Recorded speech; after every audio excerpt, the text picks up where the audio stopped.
À Marseille, le chef Gérald Paseda a partagé sa cuisine avec un chef réfugié syrien.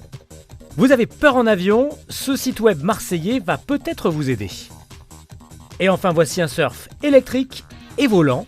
Il a été créé à la Bouilladice. Jusqu'au 24 juin, le Refugee Food Festival revient à Marseille. 9 restaurants accueillent 7 chefs cuisiniers ayant dû quitter leur pays. Ils viennent d'Éthiopie, d'Afghanistan, du Soudan ou du Sierra Leone. Des réfugiés cuisiniers qui font découvrir leur savoir-faire. Mercredi soir, le restaurant du Mucem Le Maul de Gérald Paseda accueillait le chef syrien Mohamed El Khaldi, parti de Damas, en guerre, en laissant ses 2 restaurants. Il n'y a pas de choix. Avec la Syrie, la guerre, il n'y a pas de choix. Passer toute la Méditerranée pour 12 jours avec les 750 personnes, un petit bateau.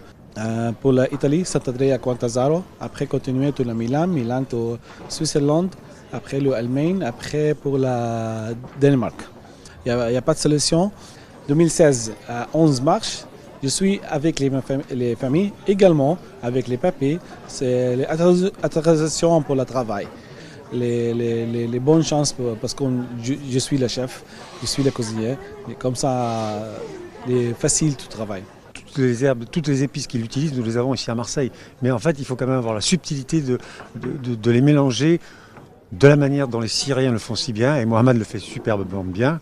Ça, c'est très important. Et là, on apprend, et comme tout cuisinier, on apprend avec les yeux d'un enfant, on regarde, on écoute, on dissèque, et peut-être on fera quelque chose dans le même sens, je ne sais pas. Après un jour, je pense, avec mon famille, retrouver pour la série, tout offrir le monde restaurant gastronomique franco-syrien avec les mots alcool aussi. Beaucoup la connaissent, cette appréhension de voyager en avion, une peur due au vide, à l'enfermement ou encore au risque d'accident que Nicolas Cocolo, ancien pilote de l'armée de l'air, tente de faire oublier depuis 8 ans à travers ses stages Peur de l'avion. Depuis une semaine, sous forme de cours en ligne disponible sur le site internet fofly.com, l'instructeur de vol propose à chacun de visionner chez soi sur une durée d'1 mois pour la somme de 90 €, 26 vidéos qui vous feront oublier toutes les idées reçues que vous pouvez avoir sur le déroulement d'un vol. La plupart de la peur se concentre sur un phénomène qui sont les turbulences, d'une part, et d'autre part sur le côté technique de savoir comment un avion qui peut faire plusieurs centaines de tonnes peut voler finalement.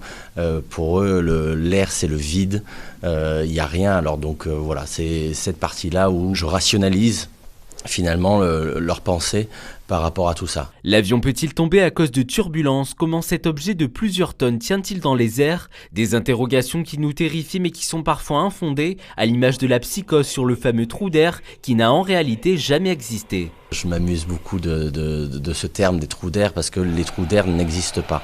Donc c'est un terme qui a été employé dans les années 80, mais comme je le dis à mes stagiaires, il n'y a pas de trou d'eau au milieu de l'océan, il n'y a pas de trou d'air dans l'atmosphère terrestre. Donc effectivement c'est une chute soudaine, brutale, due à une turbulence, mais il n'y a pas de trou d'air à proprement parler. Depuis 2016, Nicolas Cocolo propose également aux personnes de surmonter leur peur de l'avion à tout moment via l'application smartphone Fofly qui sera peut-être prochainement disponible dans les avions des compagnies XL ou Qatar Airways directement sur les écrans de chaque passager. Une planche de surf volante 100% made in France avec Whimsy Foil, vous allez pouvoir voler au-dessus de l'eau. Cette planche gonflable ressemble à un paddle monté sur un foil. En quelques minutes, la planche est montable et démontable et totalement électrique. Un produit créé à la Bouilladice dans les Bouches-du-Rhône. Aujourd'hui, on peut littéralement voler. Donc en fait, c'est cette sensation d'être libre et de ne plus avoir aucun lien physique avec le reste de la Terre. Pour pouvoir le piloter, en fait, on dispose d'une télécommande qui permet de gérer uniquement la vitesse. Et donc l'utilisateur, avec la vitesse et son poids, va pouvoir faire voler l'appareil et l'embarcation. Donc ça procure des sensations de glisse et de carving. L'engin peut aller jusqu'à 20 km/h et pour s'en servir, pas besoin d'être un surfeur professionnel. Après quelques essais, vous allez voler sur l'eau. C'est justement une planche qui a été voulue pour les débutants. Donc elle a plusieurs fonctionnalités. Déjà, elle est gonflable, donc ça fait qu'un débutant va pouvoir tomber dessus sans se faire mal. Elle dispose de protection sur les éléments immergés et une vitesse limitée qui permet vraiment de découvrir cette activité. Vous pouvez faire des petites balades, donc aller jusqu'aux îles ou ce genre de choses en groupe encadré. C'est à la fois un engin nautique et une planche nautique motorisée.